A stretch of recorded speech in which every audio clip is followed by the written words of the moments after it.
বন্ধুরা, সাউথের দিকে ট্রেনে যাত্রা করার এখন সবথেকে বড় সমস্যা সেটা হলো বেশিরভাগ ট্রেনই এখন হাওড়া স্টেশনের পরিবর্তে সাঁতরাগাছি বা শালিমার থেকে ছাড়ে। আমিও পুরী যাবার জন্যে হাওড়া থেকে কোনো ট্রেনের টিকিট না পেয়ে শেষে শালিমার থেকে শালিমার পুরী গরিবরথ এক্সপ্রেসের টিকিট কেটে কিভাবে হাওড়া স্টেশন থেকে অতি সহজে শালিমার স্টেশন পৌঁছালাম সেইটাই এই ভিডিওয় আপনাদের কাছে তুলে ধরছি। নমস্কার বন্ধুরা, নতুন একটা ভিডিওয় আপনাদের স্বাগত। আমি বাপ্পা আর আপনারা দেখছেন আপনাদের প্রিয় চ্যানেল দ্য ভিউ ফাইন্ডার। বন্ধুরা, এখন আপনাদের নিয়ে রয়েছি হাওড়া স্টেশনে, চলেছি পুরীর পথে। হাওড়া স্টেশন থেকে আমরা যাব এখন শালিমার। কেন? শালিমার থেকে আজকে আমাদের ট্রেন রয়েছে 12,881 শালিমার পুরী গরিবরথ এক্সপ্রেস। চলুন শালিমার স্টেশন কিভাবে যাই সেটা আপনাদের দেখাই। প্রথমে শালিমার থেকে ট্রেন ধরা মানে একটা কিন্তু প্রচন্ড হেডেকের ব্যাপার। সেই কারণেই বন্ধুরা এই ভিডিওটা করা, কিভাবে অতি সহজেই হাওড়া স্টেশন থেকে আপনারা শালিমার পৌঁছতে পারবেন। সবচেয়ে সহজ উপায়, চলে যান সাঁতরাগাছি। সাঁতরাগাছি থেকে ট্রেন ধরুন। কেন? শালিমার থেকে যে ট্রেনগুলো ছাড়ে সবই মোটামুটি সাঁতরাগাছির দাঁড়ায়। কিন্তু সমস্যা একটাই হচ্ছে যে সাঁতরাগাছি অবধি যাবেন কি করে। এখন এই সাউথ ইস্টার্ন রেলওয়ের এমন অবস্থা, আপনি হাওড়া স্টেশন থেকে বেরিয়ে কখন যে সাঁতরাগাছি পৌঁছবেন, মাত্র 20 মিনিটের রাস্তা, কখনো কখনো 1.5 ঘন্টাও লাগিয়ে দিচ্ছে। সেই কারণে এই রিস্কটা যদি আপনার হাতে সময় না থাকে, একদমই এই রিস্কটা নিতে পারবেন না। এই দেখুন, এই এখন রয়েছি নিউ কমপ্লেক্সের আর একটা গেটের দিকে। এই নিউ কমপ্লেক্সের গেটগুলো ছাড়িয়ে সোজা চলে যাবেন যেদিকে রেল মিউজিয়ামটা রয়েছে। এই সোজা রাস্তা ধরে আপনারা স্টেশন থেকে বেরিয়ে বাঁদিকে দেখতে পাবেন হাওড়া ব্রিজ, আর ডান দিকে হাঁটা লাগালে পেয়ে যাবেন রেল মিউজিয়ামের রাস্তাটা। সোজা গিয়ে রেল মিউজিয়ামের পাশ থেকেই কিন্তু টোটো ছাড়ে। এখান থেকে চলুন দেখবো কত টাকা ভাড়া নেয়। আপনাদের নিয়ে চলে যাব হেঁটে রেল মিউজিয়ামের দিকে। এই হচ্ছে, দেখতেই পাচ্ছেন উল্টো দিকে সাজানো রেল কোচ রেস্টুরেন্ট। এটা ছেড়ে আপনাদের এগোতে হবে। আর সামনে দেখতেই পাচ্ছেন যে ইস্টার্ন রেলওয়ে যে ট্যাঙ্কটা রয়েছে, এই রাস্তা ধরেই আপনাদের আসতে হবে। এই ট্যাঙ্কটা দেখে নেবেন। এই ট্যাঙ্ক ধরে এগিয়ে এলেই পৌঁছে যাবেন কিন্তু টোটো স্ট্যান্ডে। আর একটা উপায়, ট্যাক্সি নিয়ে নিতে পারেন। মোটামুটি যাত্রী সাথী অ্যাপ থেকে বুক করে একটা ক্যাব বুক করে নিতে পারেন 2-4 জন থাকলে। কিন্তু সমস্যা হচ্ছে এই সময় আপনার 200 টাকার কম কেউ নেবে না। 200, 250, 300 টাকা এইরকম চাইবে। সেই কারণে সবচেয়ে সস্তা যে সহজ উপায়টা, সেইটাই আজ আপনাদের দেখাবো। তাই আপনাদের নিয়ে চলে যাচ্ছি টোটো স্ট্যান্ডের দিকে। এই হচ্ছে হাওড়া স্টেশনের রাস্তাটা। এটা থেকে এইদিকে চলে আসবেন। এইখান থেকে মোটামুটি দেখুন, এইটা হচ্ছে একটা সিম্বল। এই ট্যাঙ্কটা থেকে পার হয়ে যাবেন। পেছনে দেখেন ট্যাঙ্কটা, এখান থেকে পার হয়ে আরেকটু এগোতে হবে আপনাদের রেল মিউজিয়াম।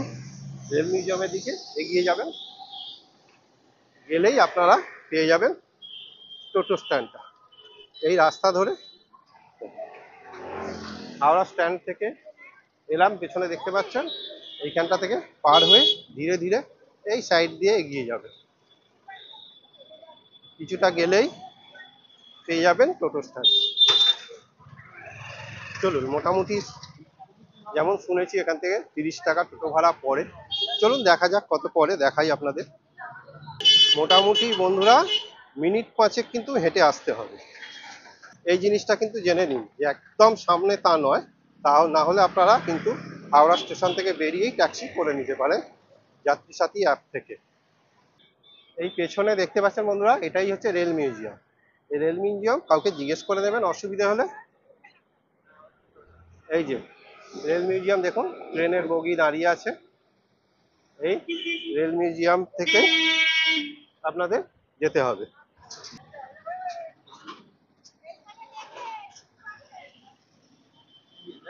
সাঁতরাগাছি ট্রেনে যাওয়া আর একটা যেটা সমস্যা হচ্ছে, সাঁতরাগাছিতে ট্রেন কিন্তু বেশিক্ষণ দাঁড়ায় না, 2 মিনিট 1 মিনিট দাঁড়ায়। এই একটা সমস্যা। সেই কারণে আমরা শালিমারি চলে যাই। সামনে যেটা দেখছেন মোটামুটি এটাই হচ্ছে রেল মিউজিয়াম বন্ধুরা।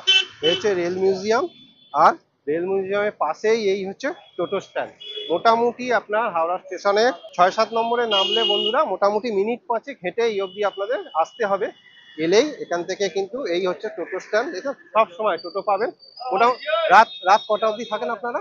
আমরা রাত্রে 12টা অবধি থাকি, তারপর 12টার পর থেকে অন্য ড্রাইভাররা ডিউটি দেয়। মানে মর্নিং সারাদিন সারা রাত গাড়ি সব সময় এখানে টোটো পাওয়া যায়। দেখুন রাত 12টা অবধি তো আপনারা শেয়ার টোটো পেয়েই যাবেন, তারপর রিজার্ভে সারা রাত আপনারা এখান থেকে কিন্তু টোটো পেয়ে যাবেন। আর খুব সহজেই সাঁতরাগাছি না গিয়ে আপনারা শালিমার পৌঁছে যাবেন মাত্র 15-20 মিনিটে 30 টাকার বিনিময়ে শেয়ার টোটোতে। রাত্রিবেলা ভাড়া রাত্রিবেলা 40 টাকা নেবে। নিশ্চয়ই নিশ্চয় তো বটেই হবে। রাত বাড়লে রাত বাড়ার সাথে সাথে শালিমার একটু রাত বাড়ার সাথে সাথে একটু ভাড়াটা বাড়ে, এটা তো সাধারণ ব্যাপার।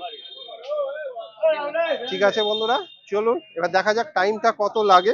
মোটামুটি এখন 15 মিনিট লাগে। 6টা 50 বাজে। আমরা যাত্রা শুরু করব। একদম আপনাদের জানিয়ে দেবো শালিমার স্টেশনের কতটা ওদিকেও হাঁটতে হয় সেটাও জানিয়ে দেবো, আর আপনাদের কতটা সময় লাগছে সঠিক আপনাদের জানিয়ে দেবো। চলুন বেরিয়ে পড়লাম শালিমার স্টেশনের দিকে। এটা ফরসা রোড না? হ্যাঁ, একদম ফরসা রোড ধরে পৌঁছে যাবেন আপনারা।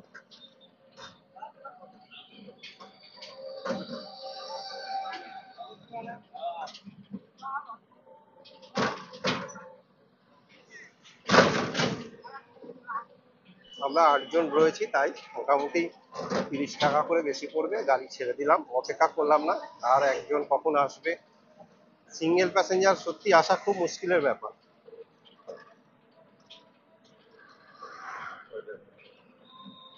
এই দেখুন গঙ্গার ধার দিয়ে একদম আপনারা পৌঁছে যাবেন। দারুণ জায়গাটা, গঙ্গার শোভা দেখতে দেখতে সুন্দর মিষ্টি হাওয়া বইছে।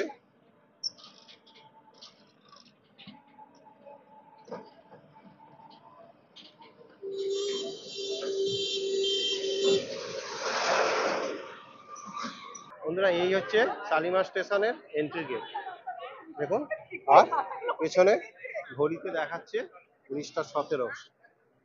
7টা 17 বাজে আর আমরা পৌঁছে গেলাম শালিমার স্টেশনে।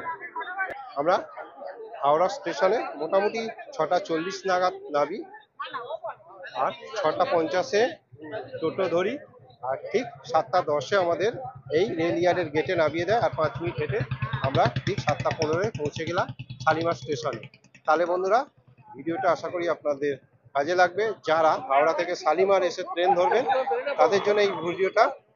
বন্ধুরা এতক্ষণ সঙ্গে থাকার জন্য ধন্যবাদ। আশা করি আপনাদের ভালো লাগলো ভিডিওটা। যদি ভালো লাগে তাহলে একটা লাইক সাবস্ক্রাইব অবশ্যই করে নেবেন।